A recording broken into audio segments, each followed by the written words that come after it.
Hello and welcome to your English news broadcast live on ERi-TV. It's exactly 10:30 p.m. on Eritrea's local time from our headquarters at Asmara with your domestic and international news in brief. I'm Zahra Badouri, but first we'll begin with your major headlines for this broadcast.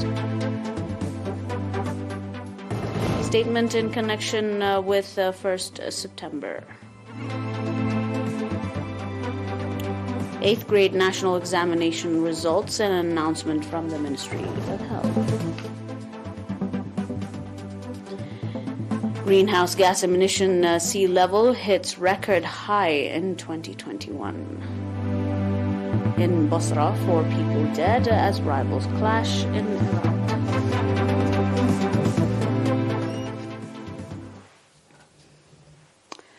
Welcome to your reports in brief. The PFDJ has issued statement in connection with the 61st anniversary commemoration of the beginning of Eritrea's armed struggle for independence. The statement allocates that the struggle that realized the Eritrean independence has created strong foundation for the people of Eritrea and the vanguard, EPLF, to build a strong country that safeguards its sovereignty, ensures its sustainability, and realizes equal opportunity for its citizens, and that in the past 31 years of independence that has been realized by confronting challenges in the nation-building process and external conspiracies and hostilities. The statement further said that the 1st September is a day in which the Eritrean people renew pledges to build a prosperous country in which social justice prevails and its people live in peace and harmony. The statement also noted that the PLF will maintain its historical mission to nurture competent generations that play its part in the safeguarding national sovereignty, realizing regional peace, stability, and cooperation, as well as commitment and strong participation in the nation-building process and in foiling external conspiracies to derail the national development drives. In the same vein, the 61st anniversary of the beginning of the armed struggle for independence has commemorated at national level in Barantu in the presence of senior government and PFDJ officials, as well as a number of Barantu residents. The event that was organized by the Ministry of Information, Gashbarka Region Administration, and the National Holidays Coordinating Committee featured various programs depicting the heroic feat demonstrated by the Eritrean people to realize their independence, the heavy human and material sacrifice paid, as well as the responsibility that 1st September shoulders on the Eritrean people. The Ministry of Education reported that 50.4% of the students that participated in the 8th grade national examination have scored passing marks. Dr. Habte Asfaha, head of the national examination at the Ministry of Education, said that out of the 54,578 students that participated at the national examination, and 27,507 have scored passing marks. According to Mr. Habte, 46.6% of the students that took the examination in Ansaba region have scored passing marks. 48.3% from Southern region, 39.9% from Gashbarka region, 70.1% from Central region, and 25.5% from the Northern Red Sea region. 50.4% from the Southern Red Sea region, 71.7% from Eritrean community schools in Saudi Arabia, 72% members from the Eritrean Defense Force, and 100% from Sudan. The national examination that incorporated 5 fields of study was provided from 430 centers, including 2 in Saudi Arabia and 1 in Sudan. On your health report, 1 patient has been diagnosed positive for COVID-19 in tests carried out today at testing stations in the central region. On the other hand, 1 patient who has been receiving medical treatment in a hospital in the central region has recovered fully and have been discharged from the facility. The total number of recovered patients has accordingly increased to 10,047, while the number of deaths stands at 103.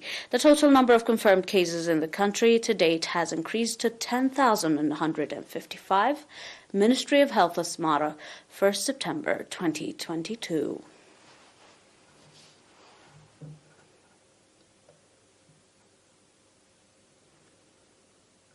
Stay tuned for your exclusive international after this interval. Do stay tuned with us for more.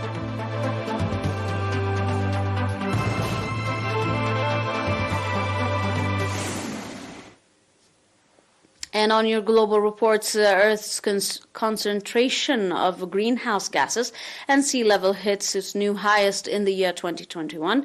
A U.S. government report said on Wednesday, showing that climate change keeps surging ahead despite efforts to curb emission. Rick Spenard, administrator of the National Oceanic and Atmospheric Administration, said that the data presented in this report are clear that to continue to see more compelling scientific evidences that climate change has global impact and shows no sign of slowing down. The rise in greenhouse gases level comes despite an easing of fossil fuel emissions the previous year, as much of the global economy slowed sharply due to the COVID-19 pandemic. The U.S. agency said that the concentration of greenhouse gas in the atmosphere stood at 414.7 parts per million in the year 2021, 2.3 parts higher than in the year 2022. The level is, in quotation, the highest in at least the last million years based on the paleoclimatic records, the annual State of the Climate Report Foundation said.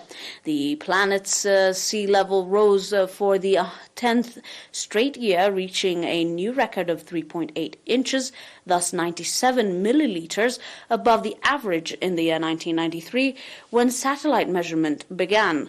Last year was among the sixth warmest on record since the mid-19th century, with the last 7 years all the 7 hottest years on record, it reported.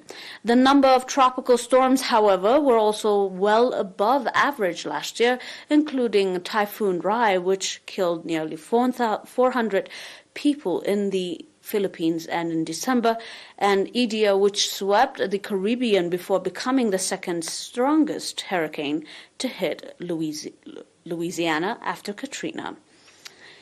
On your final report, 4 militias were killed overnight after an ambush in the southern Iraqi city of Basra sparked clashes between rival Shiite factions, a security source said Thursday, days after deadly clashes in the capital.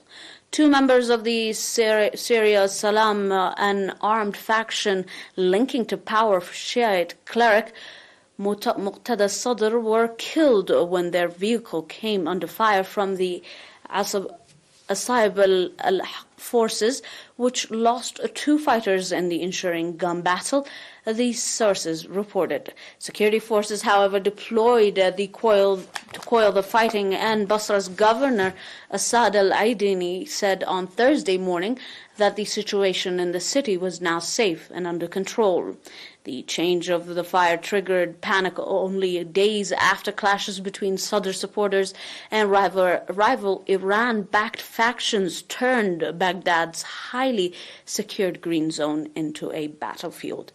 30 Sadr supporters were killed in nearly 24 hours of the clash that erupted on Monday after they stormed the government headquarters in the Greenhouse, which housed the state institutions and foreign embassies. However, the attack in Basra drew strong condemnation from Sadr representatives Mohammed Salah al-Iraqi, who leashed out Qais al-Khazali, head of the Asayib al-Haq forces. And it's reported also that the force is part of a pro-Iranian ex-paramilitary network now integrated in the country's security forces. Dear viewers, that is all for now with your domestic and international news in brief. Until we are back with some more news, stay with the rest of our programs. But until then, these are a recap of today's major headlines for this broadcast. Statement in connection with the 1st September occasion. 8th grade national examination results and an announcement for Ministry of Health. UN reports greenhouse gas emissions, sea level hits record high in the year 2021. And in Basra, 4 people dead as rival clashes in Iraq.